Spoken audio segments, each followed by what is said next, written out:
Hai semuanya, Assalamualaikum warahmatullahi wabarakatuh. Kita kembali lagi dalam perkuliahan Operation Research atau riset operasi.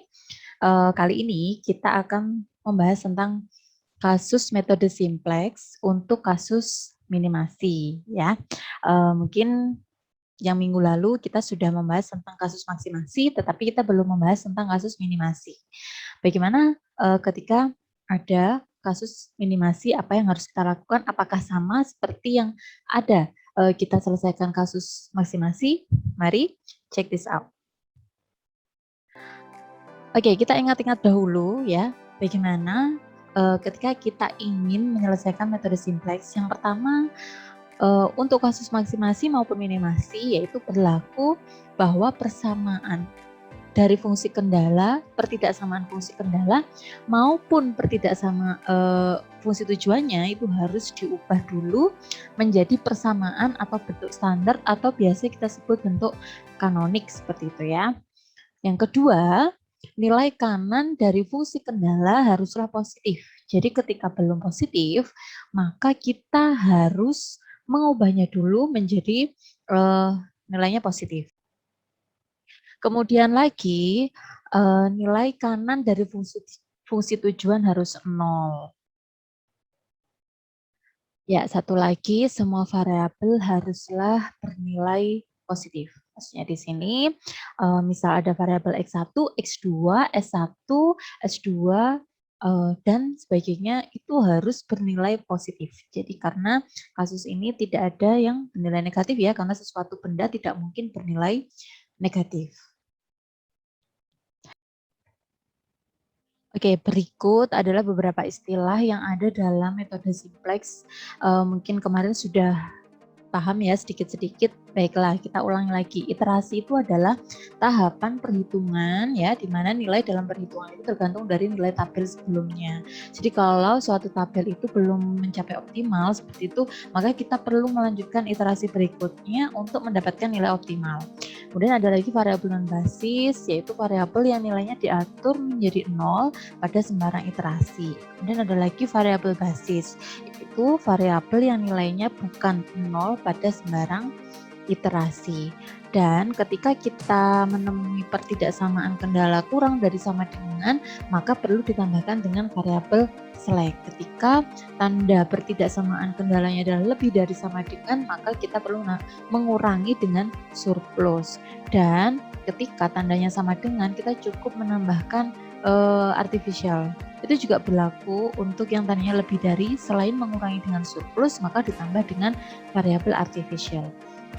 Oke, ketika ada nilai kanan, kita lihat itu adalah sebagai solusinya ya. Oke, kemudian variabel select, variabel surplus, dan variabel buatan. Saya rasa ini sudah pernah kita singgung ya. Mungkin kita langsung prakteknya saja biar paham mana sih yang namanya select, surplus, maupun variabel buatan. Oke, ada istilah lagi kolom kunci gitu ya. Kemudian ada lagi baris kunci, ada lagi elemen kunci, variabel masuk dan variabel keluar. Oke, ini beberapa istilah, mungkin bisa dibaca sendiri ya, dan mungkin lebih pahamnya nanti waktu kita praktek dalam kasus. Baiklah, syarat yang pertama dalam menyelesaikan permasalahan metode program linier ya dengan metode simplex, yang pertama adalah bahwa tanda kurang dari sama dengan ketika ingin diubah menjadi tanda sama dengan, maka perlu ditambahkan namanya variabel select. Ibaratnya ketika timbangan di kirinya itu lebih ringan sehingga ada tanda kurang dari, ketika ingin mengubah menjadi sama dengan, kita perlu menambahkan di timbangan sebelah kiri seperti itu. Nah, tambahan inilah namanya variabel select. Oke, variabel select ya untuk menampung kekurangan dari ruas kiri. Kemudian ketika tandanya lebih dari sama dengan, nah ini mungkin kita akan temui di kasus-kasus minimasi gitu ya. Nah, ketika ada tanda yang lebih dari sama dengan, kita akan mengubah menjadi sama dengan, maka perlu di sebelah kirinya harus dikurangi bebannya kan seperti itu. Maka dikurangi namanya variabel surplus. Dan satu lagi ditambah variabel artificial. Kenapa ada variabel artificial? Oke, Ya, variabel artificial ini gunanya adalah agar kita lebih mudah dalam menghitungnya. Jadi, kenapa ada variabel artificial gitu ya, mungkin bisa saya jelaskan ketika X-nya, X1 itu kita misalkan 0, X2 nilainya 0 gitu ya, maka akan tertinggal min S1, misal ini nggak ada ya, misal belum ada artificial, maka ini menjadi min S1 sama dengan 900. Padahal kita punya kesepakatan dong tadi bahwa variabel itu harus bernilai positif. Nah ini mengakibatkan apa? Yaitu S1 atau variabel surplus tadi menjadi bernilai negatif. Sehingga perlu adanya suatu variabel yang mencegah kontradiksi ini, yaitu kontradiksi variabelnya harus positif, ternyata ini tadi kita temukan negatif gitu ya, maka ada satu variabel lagi namanya variabel buatan agar tidak terjadi kontradiksi seperti ini. Begitu. Jadi variabel surplus itu adalah variabel yang menampung kelebihan gitu ya di ruas kiri dari ruas kanan gitu. Kemudian variabel buatan yaitu sebenarnya tidak memiliki arti yang nyata, cuman untuk memberikan kemudahan saja dalam kita menyelesaikan masalah. Oke, mungkin semoga bisa dipahami ya. Baiklah, sekarang ketika ada masalah yang mana kendalanya bertanda sama dengan seperti ini. Oke. Maka apa yang harus kita lakukan yaitu menambahkan sesuatu ya. Seperti ya, tandanya sama dengan adalah seperti ini. Kita perlu menambahkan sesuatu yaitu sama ya tadi, yaitu variabel buatan. Nah, di sini jadinya ada dua variabel buatan ya, yaitu R3 dengan R4. Seperti itu. Kalau slide tidak perlu diikuti dengan variabel buatan karena di sini sudah tidak ada masalah ketika X1 sama X2-nya 0, ini adalah S1 sama dengan 150, tetap positif ya. Oke. Yang menjadi permasalahan adalah ketika tandanya lebih dari sama dengan dan sama dengan. Nah, ini diingat-ingat perlu ditambahkan juga namanya variabel artificial atau variabel buatan. Seperti itu. Oke, jadinya seperti ini ya. Dan semuanya, jangan lupa semuanya adalah bernilai positif. Oke. Selanjutnya adalah, nah, bahwa fungsi kendala nilai kanannya tidak boleh negatif. Nah, seperti ini ya. Ini tidak boleh negatif nih. Jadi perlu kita ubah dulu agar menjadi positif, yaitu dengan cara semuanya kita kali dengan negatif 1 ya, dengan negatif 1. Nah, konsekuensinya pada akhirnya ya, tandanya akan menjadi berubah dari lebih dari menjadi kurang dari. Kenapa seperti itu? Ya, sedangkan yang lain pasti akan berubah tandanya ya.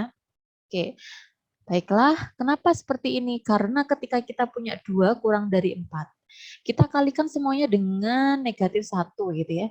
Maka ini akan menjadi negatif 2 kurang dari negatif 4. Nah, apakah ini menjadi lebih kurang dari? Apakah tetap kurang dari? Tidak ya. Jadi ini akan menjadi min 2 lebih dari minus 4. Jadi teman-teman, kalau ada suatu pertidaksamaan ya yang dikali dengan negatif, maka tandanya akan menjadi berubah dari lebih dari menjadi kurang dari. Sama ya untuk yang seperti ini juga ya.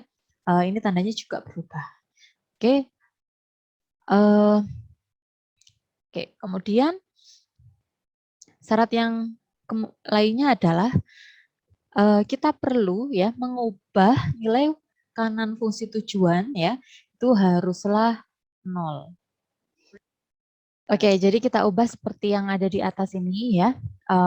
Kita mengubahnya dengan cara memindahkan yang ada di ruas kanan ke ruas kiri. Seperti itu. Oke, ada dua macam metode Peter simplex untuk kasus maksimasi dan juga kasus minimasi ya. Di sini perbedaannya ketika kita ingin menyelesaikan kasus minimasi ya, kita perlu mengalihkan fungsi tujuannya dengan negatif 1. Itu aja sih perbedaannya. Oke. Ya, itu tadi ya, semua variabel tidak boleh negatif. Itu yang perlu diingat-ingat. Jadi ketika tadi diperoleh kok ada yang negatif, berarti itu bukanlah solusi untuk program linear nanti. Oke, jadi yang pertama adalah kita perlu mengubah dulu bentuk dari program linear ya dalam bentuk standar. Yang kedua nanti adalah menempatkan nilai-nilai ke dalam tabel simplex ya. Kemudian tentukan kolom kunci seperti itu ya kemarin. Kemudian baris kunci, angka kunci, kemudian baris kunci baru dan kita selesaikan dengan mengisi baris-baris yang lainnya. Jangan lupa.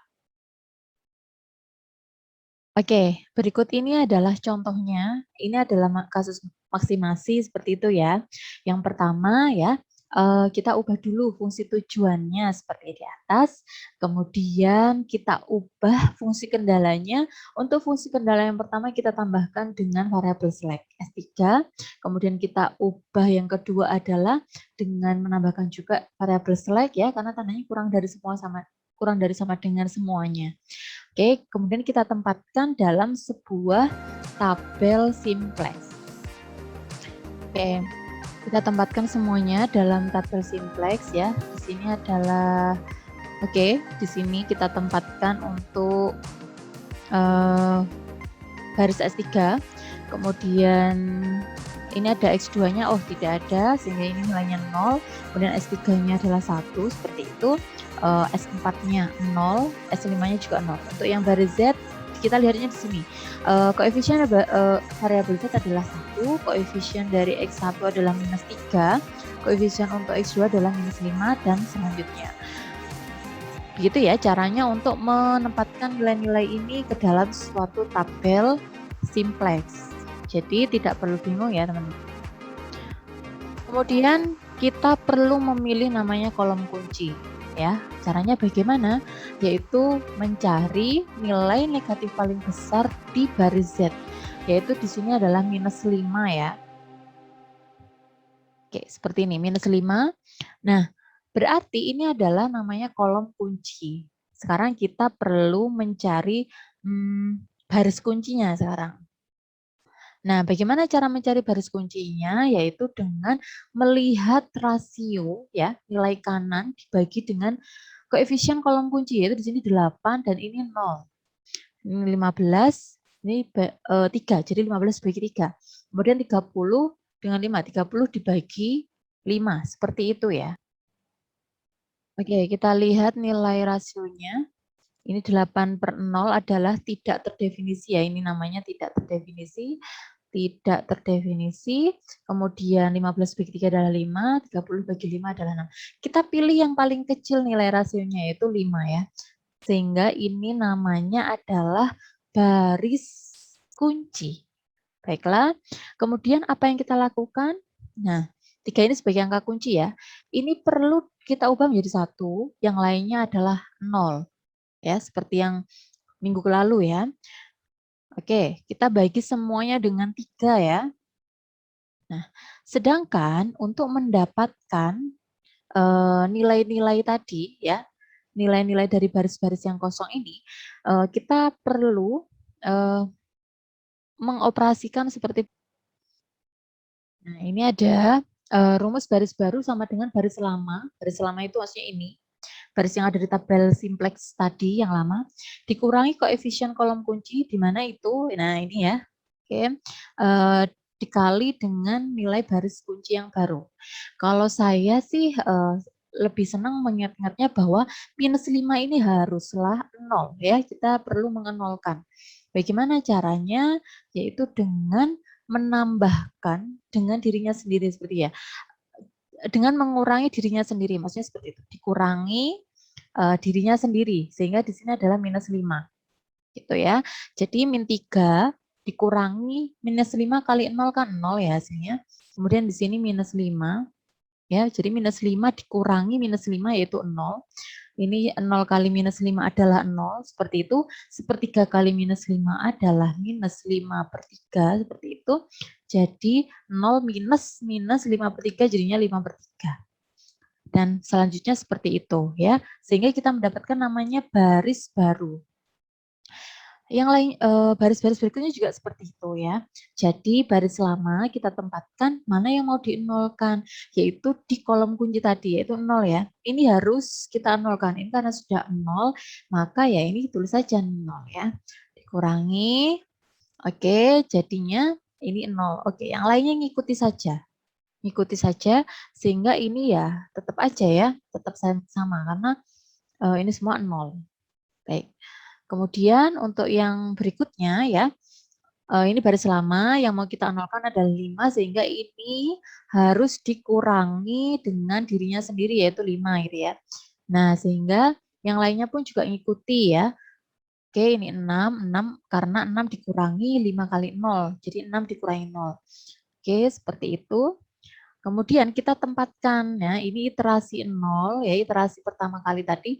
Ini setelah kita mendapatkan baris ya, baris tadi kita cari-cari seperti ini tadi, sehingga kita tempatkan ini kita mendapatkan hasil dari iterasi 1. Setelah itu apa yang kita lakukan, kita lihat di Z ini, di baris Z apakah ada yang masih negatif. Ternyata masih ada, yaitu negatif 3. Bagaimana? Apa yang kita perlu lakukan, yaitu memilih kembali kolom kunci, baris kunci, angka kunci, dan kita menghitung baris-baris yang lainnya. Oke. Baiklah, ini tadi hasil iterasi ke-1 ya. Kemudian, nah ini adalah kolom kunci karena minus 3 tadi adalah minus terbesarnya di baris Z. Kemudian kita hitung dulu rasionya. Ini enggak ada hasilnya, kenapa? Karena 5 dibagi dengan 0 kan tidak terdefinisi ya. Baik, berarti yang paling kecil adalah ini. Ini adalah namanya baris kunci. Nah, 6 adalah angka kunci. Apa yang kita lakukan? Ini harus 1, yang lainnya harus bernilai 0. Jadi kita perlu mengoperasikan ini ya. Nah, X1 ini menjadi entering variable atau variabel masuk, sedangkan S5 adalah leaving variable atau variabel keluar, yaitu X1. Sama seperti yang sebelumnya juga seperti itu ya. Makanya kenapa ini tadi ganti X2. Baiklah, ini semua sudah dibagi dengan 6, seperti itu ya. Ini hasilnya. Yang lainnya kita hitung seperti tadi. Oke. Baiklah, seperti ini ya. Yang tadi mau kita nolkan mana sih? Minus 3 kan? Ini harus kita nolkan. Sehingga apa? Dikurangi dengan minus 3. Yang lainnya ngikuti ya, dihitung sendiri. Mungkin bisa dihitung di kertasnya, dioret-oretan gitu ya. Ini adalah nilai baris barunya. Kemudian untuk baris kedua ya, batasan yang 1 tadi kita tempatkan baris lamanya. Kemudian yang mau kita nolkan ini ya 2, sehingga ini dikurangi dengan 2. Ini adalah baris kunci baru ya, yang tadi dibagi 6 semua. Oke, kemudian dihitung. Baris ketiga pun juga seperti itu caranya. Ini yang di-nolkan, jadi ini dikurangi dengan 0. Baiklah, itu caranya ya. Kemudian kita akan mendapatkan hasilnya. Nah, ternyata di sini sudah tidak ada yang bernilai negatif. Sehingga kalau tidak ada yang bernilai negatif, maka kita perlu, kita melihat tabel ini adalah tabel yang optimal. Sehingga di sini sudah ditunjukkan bahwa Z-nya adalah 27,5. Nilai dari X2-nya ya, biasanya bertemu seperti ini adalah 5. Sedangkan nilai dari X1-nya ya, itu adalah 5/6. Seperti itu. Jadi kita bisa menyimpulkan bahwa nilai X1 5/6, X2-nya 5, Z maksimumnya adalah 27,5. Jadi ini bentuk optimalnya. Oke, itu tadi kita mengulangi bagaimana cara menyelesaikan kasus maksimasi. Sekarang ketika kita ingin menyelesaikan kasus minimasi ya, kita akan menggunakan metode namanya metode Big M. Oke, permasalahannya seperti ini ya, yaitu ini permasalahan yang sama dengan kasus maksimasi yang video sebelumnya. Oke, kita minimalkan Z sama dengan 3x1 ditambah 5x2. Kita punya kendala di sini 2x1 sama dengan 8, 3x2 kurang dari sama dengan 15, 6x1 ditambah 5x2 lebih dari sama dengan 3. Apa yang perlu kita lakukan ya, hampir sama dengan yang kasus maksimasi, cuman ada perbedaan sedikit di awal. Fungsi tadi ya, kita perlu ubah dulu ke dalam bentuk standarnya. Seperti apa? Ya, kita perlu menambahkan artificial atau variabel artificial, variabel buatan, ketika tanda untuk kendala pertama adalah sama dengan. Kemudian untuk kendala kedua ya, kita perlu menambahkan variabel select karena tadi tandanya kurang dari sama dengan. Kemudian untuk yang kendala 3 kita perlu mengurangi dengan variabel surplus ya, karena tanda awalnya adalah lebih dari sama dengan. Dan jangan lupa juga ditambahkan variabel artificial. Baiklah, jadi ada 2 variabel artificial ya di sini, yaitu R1 dengan R4.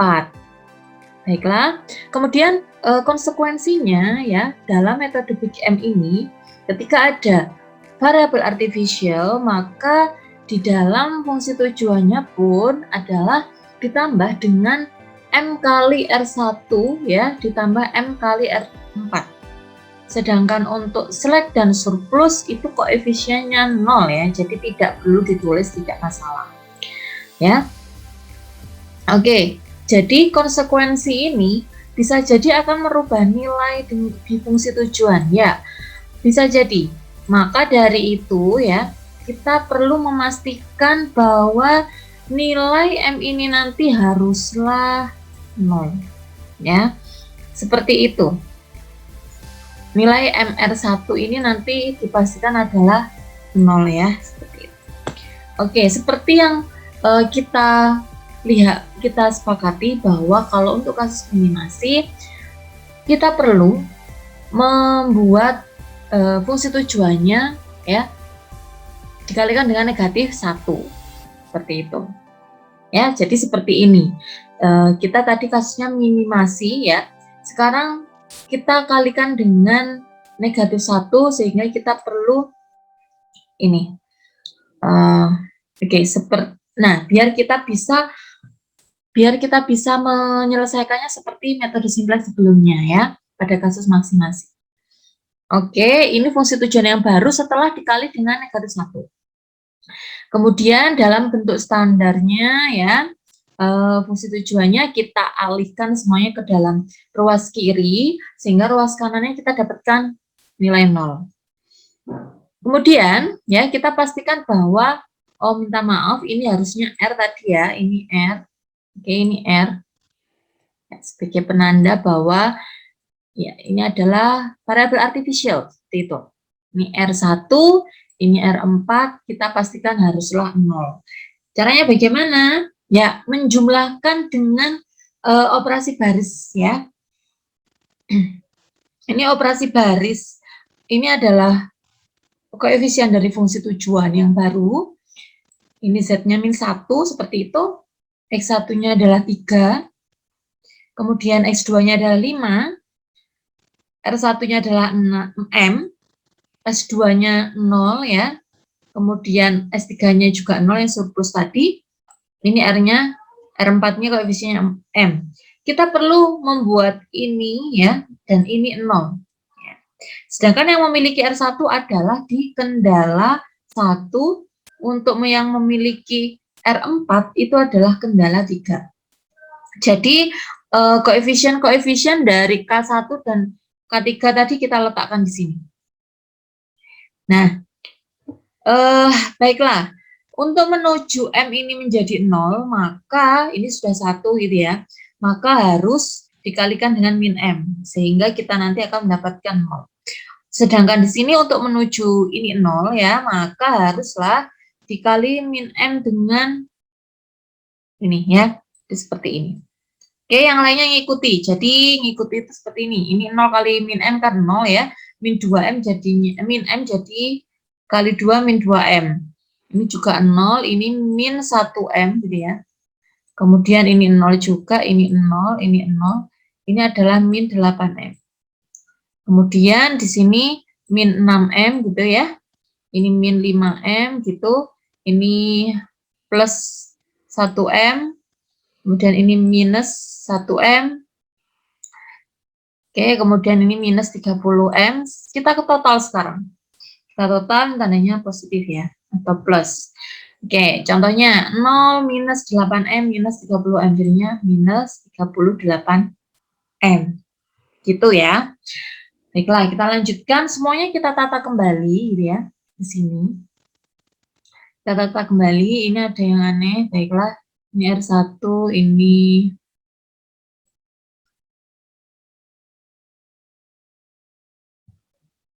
oke. Kemudian ya, kita tata ya. Ini ada kesalahan sedikit dari penulisannya, ini harusnya -1 gitu. Ini R1, ini juga harusnya R1. Oke, karena ada 3 fungsi kendala gitu ya. Ada 3 di sini. Untuk kendala 1 kan adanya hanya R1 ya, kita tempatkan di sini semua. Kemudian untuk S2 dan S3 di sini semua. Baiklah, kemudian apa yang kita lakukan? Kita pilih koefisien ya yang ada di baris Z yang paling negatif. Berarti kita lihat yang ada negatifnya antara ini dan ini. -1 enggak perlu ya, karena ini koefisien dari Z-nya. Enggak perlu. Kita lihat yang ini, -8M plus 3 dan -5M plus 5. Yang paling negatif saya rasa adalah -8M. Kenapa kok seperti itu? Karena M itu adalah sesuatu bilangan yang besar. Ketika dikalikan dengan negatif, dia -8M akan lebih cepat negatifnya atau lebih besar negatifnya dibanding -5M. Baiklah. Jadi kita pilih kolom X1 adalah sebagai kolom kunci gitu ya. Kemudian kita cari indeksnya atau rasionya. Jadi 8 dibagi dengan 2 hasilnya 4, 15 dibagi 0 tak terdefinisi, 30 dibagi 6 adalah 5. Oke, kemudian kita tentukan bahwa ini adalah garis kunci ya. Sedangkan X1 entering, R1 adalah living variable. Jadinya seperti ini. Jadinya seperti ini ya. Di sini sudah tergantikan menjadi S1 gitu ya. Oke, kita akan operasikan baris ya. Ini adalah kolom kunci, baris kunci. Jadi semuanya ini jadikan 1, jadi harus dibagi 2 ya semuanya ya. Dibagi 2 semua, jadi ini dibagi 2, ini juga dibagi 2 gitu. Sedangkan yang lain di kolom kunci harus kita nolkan. Oke, kita nolkan, ini juga nol. Seperti ini kita tempatkan ya ini semua, jadi seperti ini. Kemudian ini tadi baris kunci baru, kita dapatkan ini. Sama seperti yang sebelumnya di kasus maksimasi, di kolom kunci adalah ini harus kita nolkan. Jadi kalau kita nolkan berarti harus mengurangi dengan dirinya sendiri ya, karena ini sudah 1. Yang lainnya juga, yang lainnya mengikuti seperti itu. Kemudian untuk baris R1-nya, ini ada penampakan di sini, maaf, dihapus saja. Oke, seperti ini ya. Ini yang akan kita nolkan sudah 0. Jadi hasilnya seperti ini untuk baris baru yang kendala ini. Kendala 2 ya. Kemudian untuk kendala 3 seperti berikut. Kendala 3 kita tempatkan di sini baris lamanya. Yang kita mau nolkan adalah 6, sehingga di sini adalah -6. Itu ya. Oke. Ini hasilnya. Setelah itu kita tempatkan semuanya. Baik, setelah ditempatkan, kita pilih lagi ya, seperti tadi. Kolom kunci, baris kunci. Kolom kuncinya kita lihat yang paling minim. Yang paling negatifnya paling besar. Jadi ini, X2. Kemudian kita cari indeksnya, seperti biasa. Ternyata ini adalah yang paling minim untuk rasionya. Maka ini menjadi entering ya. Ini ya, jadinya ini X2 di sini. Kemudian kita hitung ya. Saya contohkan saja, saya ambil baris Z ya. Saya tempatkan di sini, -1, 3, -5M ini ya. Yang mau saya nolkan adalah ini.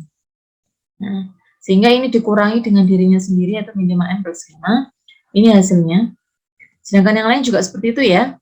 Ini 0 kali minus 5, ini berarti 0. Jadinya 3 plus 3, ya 3 plus 3 gitu adalah 0. Oke, yang lainnya juga seperti itu. Kalau mungkin ada kebingungan, ini coba saya reng-reng ya. Ini 4M minus 3 per 2 ya. Dikurangi dengan min 5M plus 5 ini. Dikali ini. Baik, jadi seperti ini ya. 4M, min 3 per 2 masih tetap. Ini min 3 per 5 kali min 5 itu adalah plus 3, plus 3M, plus sama min jadi min 3M. Kemudian 5 kali ini, jadi minus 3 kali 3, plus 3 kali minus jadinya plus 3.